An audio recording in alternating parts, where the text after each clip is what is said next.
Muito bem, estamos de volta para mais uma lição da nossa revista com a CADB, onde estamos estudando as cartas de 1ª e 2ª Timóteo e também Tito e uma carta pessoal de Paulo Filemon.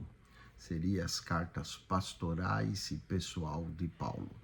Hoje nós iremos abordar 1 Timóteo capítulo 2, onde fala da oração e conduta das mulheres. Vamos ler então esse capítulo 2 da carta de Paulo a 1 Timóteo. Admoesto, pois, antes de tudo que se façam deprecações, orações, intercessões e ações de graça por todos os homens, pelos reis e por todos que estão em eminência, para que tenhamos uma vida quieta e sossegada em toda piedade e honestidade. Porque isso é bom e agradável diante de Deus, nosso Salvador, que quer que todos os homens se salvem e venham ao conhecimento da verdade. Porque há um só Deus e um só mediador entre Deus e os homens, Jesus Cristo, homem, o qual se deu a si mesmo em preço de redenção por todos, para servir de testemunha a seu tempo. Pelo que digo a verdade, em Cristo não minto, fui constituído pregador e apóstolo e doutor dos gentios na fé e na verdade. Quero, pois, que os homens orem em todo lugar, levantando mãos santas, sem ira e nem contenda. E que do mesmo modo as mulheres se ataviem em traje honesto, com pudor e modéstia, não com tranças ou com ouro ou pérolas ou vestidos preciosos, mas como convém a mulheres que fazem profissão de servir a Deus com boas obras. A mulher aprenda em silêncio, com toda a sujeição. Não permito, porém, que a mulher ensine, nem use de autoridade sobre o marido, mas que esteja em silêncio. Porque primeiro foi formado Adão, depois Eva. E Adão não foi enganado, mas a mulher, sendo enganada, caiu em transgressão. Salvar-se-á, porém, dando à luz a filhos, se permanecer com modéstia, na fé e no amor e na santificação. Vamos, então, ao texto áureo, né? O título da nossa lição é Oração por Todos, né? Quero que os homens orem por todos, e a conduta das mulheres. O texto áureo: antes de tudo, pois, exorto que use a prática de súplicas, orações, intercessões, ação de graça em favor de todos os homens. A verdade prática é que busquemos orar por todas as pessoas, testemunhar para que elas sejam salvas. Essa lição nós iremos falar da intercessão por todos, da autoridade da oração e da instrução que é dada aqui a homens e às mulheres. Vamos então à introdução da nossa lição. O segundo capítulo de 1 Timóteo apresenta-nos instruções fundamentais para a vida eclesiástica. Paulo orienta Timóteo a estabelecer a oração intercessória como prioridade da igreja. Em seguida, também trata da conduta dos homens e das mulheres no culto público. Oração, santidade e ordem são marcas de uma vida devocional e comunitária que fortalece o testemunho cristão visível diante do mundo. Falemos primeiro da intercessão por todos. Paulo estabelece a oração intercessória como ponto de partida na vida comunitária cristã. Antes de qualquer outra orientação prática, a igreja é chamada a voltar-se a Deus em oração. Jesus disse: a minha casa será chamada casa de oração. E orar por todas as pessoas, principalmente aqui, os que estão em poder, para que tenhamos uma vida quieta e sossegada, demonstrando assim sua missão, que começa na dependência espiritual e no compromisso com o próximo, que quer que todos os homens sejam salvos. Vamos à oração em favor de todos. Antes de tudo, pois, exorto que se use a prática de súplicas, orações, intercessões, ações de graça em favor de todos os homens, mas principalmente sobre aqueles que estão na eminência. A expressão antes de tudo indica a prioridade absoluta. Oração não é um recurso secundário, mas é um fundamento primário na vida cristã e da ação da igreja. Paulo enumerou 4 modalidades de oração aqui: oração, intercessão, vemos ações de graças, deprecações, não é? Que mostra a comunhão que é ampla e contínua, a súplicas e aponta para a necessidade. As orações expressam relacionamento constante, intercessões revela cuidado com o outro, ações de graças demonstram reconhecimento da graça divina em todas as circunstâncias. Portanto, o alcance da oração é amplo, em favor de todos os homens. E isso elimina sectarismo. A igreja não ora apenas por seus membros ou por aqueles que compartilham a mesma fé, mas deve orar por todo mundo. Essa prática reflete o caráter amoroso de Deus e alinha a comunidade cristã ao propósito redentor divino, que quer que todos os homens sejam salvos, formando o crente com visão espiritual ampla e coração sensível às necessidades.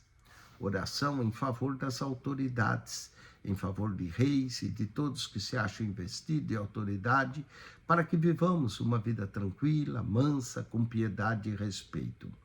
Paulo direciona a intercessão para um grupo que frequentemente despertava resistência às autoridades civis. No contexto do Império Romano, muitos governantes eram hostis à fé cristã. Ainda assim, a igreja é orientada a orar por eles, reconhecendo que Deus continua soberano sobre todas as estruturas de poder humano, mesmo quando estas não refletem princípios justos. O objetivo dessa oração é prático, é espiritual, uma vida tranquila, mansa, honesta, piedosa, respeitosa, um ambiente social que deve estar favorável ao testemunho cristão, à propagação do evangelho. Assim, a intercessão pelas autoridades não é um ato político, mas espiritual, que demonstra a maturidade da igreja e a confiança num Deus que age sobre a história, sobre os governantes e que é soberano. Oração também pela salvação de todos. Isso é bom e aceitável diante de Deus, nosso Salvador, o qual deseja que todos os homens sejam salvos e cheguem ao pleno conhecimento da verdade. A intercessão e a oração é abrangente, apresenta como algo que agrada a Deus, a salvação dos homens, pois está alinhado ao seu caráter salvador. Paulo identifica Deus como nosso Salvador, ressaltando que a iniciativa de salvação vem da parte dele. Orar por todos não é apenas um dever da igreja, mas sim uma resposta coerente do amor redentor de Deus que é manifesto em Cristo. O desejo divino é que todos sejam salvos e cheguem ao conhecimento da verdade. Essa afirmação sustenta a vocação missionária da igreja, reforça a necessidade de oração que ultrapassa interesses imediatos. Quando a igreja intercede pela salvação, ela coopera espiritualmente com o plano eterno de Deus, mantendo viva a sua responsabilidade evangelizadora ao mundo. Deus deseja que todos os homens sejam salvos, mas não quer dizer que todos serão, porque a salvação é para todos, porém nem todos são para a salvação. Ao interceder por todos, inclusive, mostra pelos que não conhecem a Deus que vem ao conhecimento de Deus. E o cristão coopera com os desígnios eternos de Deus de salvar as pessoas e testemunha assim uma fé ativa, compassiva e comprometida com a salvação da humanidade. Vamos à autoridade da oração. A autoridade da oração repousa sobre a obra redentora de Cristo, porque há um só mediador, um só Deus e um só mediador entre Deus e os homens, Cristo Jesus, homem. O monoteísmo cristão é afirmado aqui com clareza. Há um só Deus. Como ouve, ó Israel, o Senhor nosso Deus é único.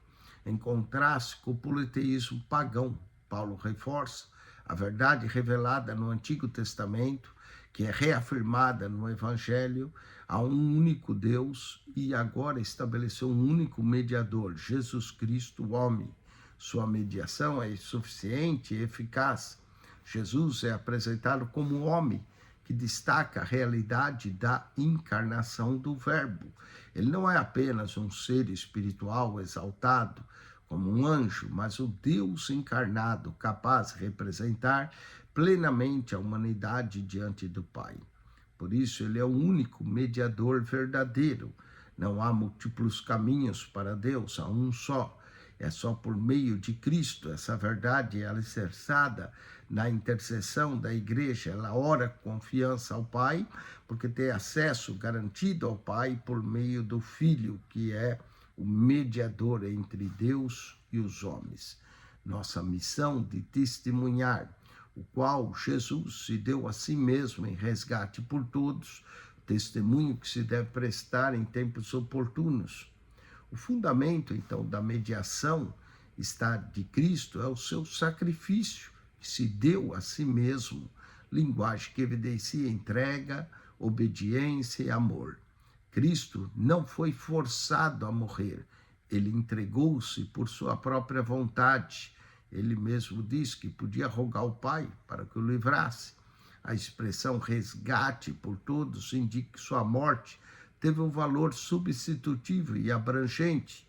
O termo resgate remete também à ideia do pagamento de um preço para a libertação, evocando a libertação do pecado e da morte.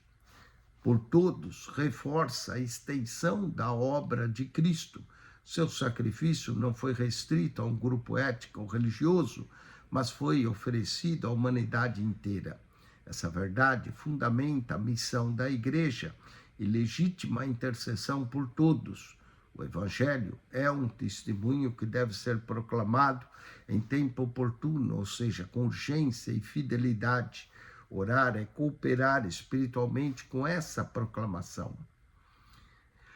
Vamos ao pregador e apóstolo. Para isso, fui designado pregador e apóstolo. Afirmo a verdade, não minto, mestre dos gentios na fé e na verdade. Paulo encerra essa sessão reafirmando sua autoridade apostólica.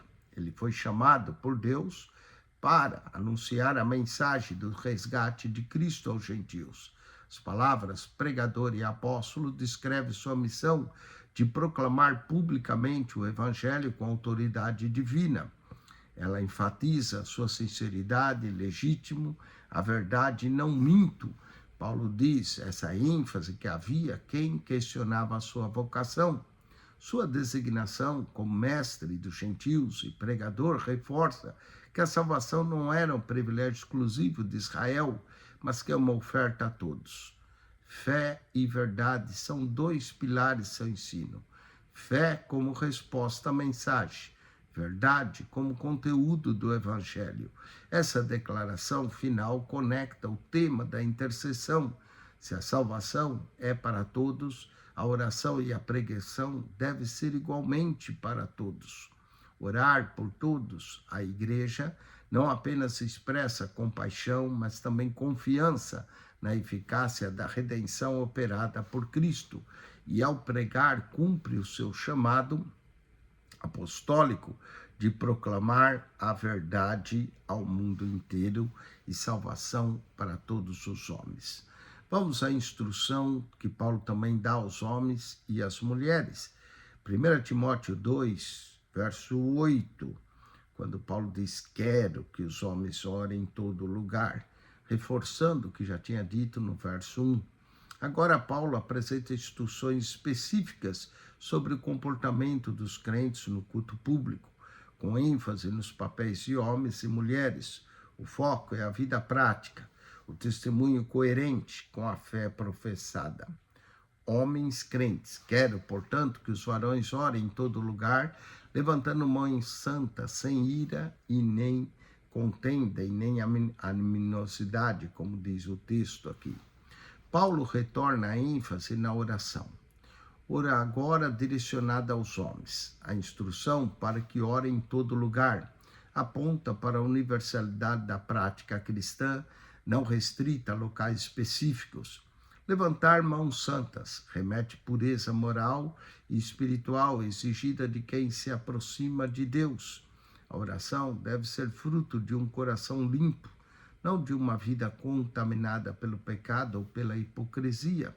E se há pecado, devemos confessá-los e abandoná-los. Além disso, Paulo destaca que a oração deve ser feita sem ira e sem animosidade ou contenda, como diz outra tradução. Isso indica que os relacionamentos interpessoais afetam a eficácia da oração.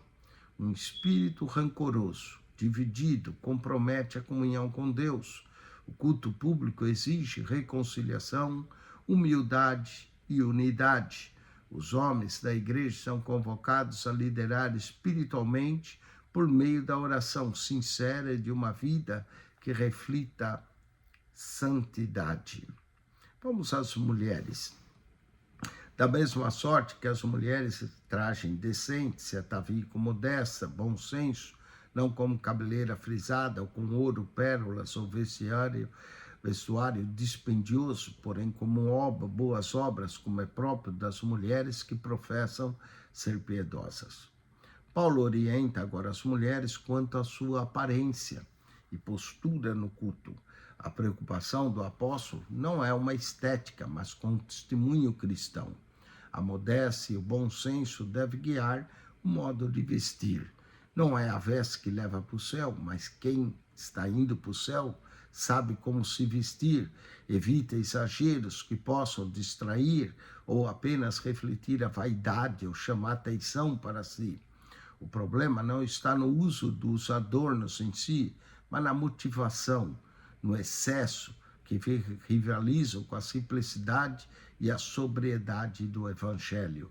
O verdadeiro adorno da mulher cristã deve ser suas boas obras. Essa expressão revela que a piedade são manifesta em atitudes concretas e não em aparências. As mulheres são chamadas a demonstrar sua fé por meio de ações que glorificam a Deus. Paulo não exclui da vida espiritual, mas orienta a viver de maneira condizente em sua profissão de fé, tocando o que edifica e testemunha. Vamos à conduta das mulheres. 1 Timóteo 2, 11 a 15. A mulher aprende em silêncio com toda submissão, e não permito que a mulher ensine nem exerça autoridade de homens, esteja, porém, em silêncio, porque primeiro foi formado Adão, depois Eva, e Adão não foi iludido, mas a mulher, sendo enganada, caiu em transgressão. Todavia será preservada através de sua missão de mãe, se ela permanecer em fé e amor e santificação com bom senso. Esse texto requer uma leitura cuidadosa e contextualizada. Paulo não proíbe o aprendizado feminino, ao contrário, afirma que a mulher deve aprender algo significativo em um contexto no qual muitos não tinham acesso formal ao ensino. A orientação em silêncio e submissão refere-se à ordem no culto público e o exercício de autoridade doutrinária, não ao valor espiritual da mulher. O apóstolo fundamenta sua instrução na ordem da criação e no relato da queda, destacando princípios de ordem e responsabilidade e não de inferioridade. Em Éfeso, algumas mulheres influenciadas por falsos mestres estavam ensinando de forma inadequada e assumindo autoridade indevida, gerando assim confusão na igreja. Paulo está corrigindo esse problema local, sem anular o amplo testemunho bíblico sobre a atuação feminina. As escrituras mostram mulheres orando, profetizando, 1 Coríntios 11, 5, profetizas na igreja primitiva, Atos 21, 8 e 9, mulheres ensinando outras mulheres em Tito, capítulo 2, versos 3 e 4, e exercendo influência espiritual no lar, como Eunice e Lloyd agiram na vida de Timóteo, 2 Timóteo 1, verso 5. A submissão aqui mencionada não significa subjugação, mas reconhecimento de uma ordem estabelecida por Deus, assim como ocorre em qualquer estrutura saudável, quando vivida com fé, amor e bom senso.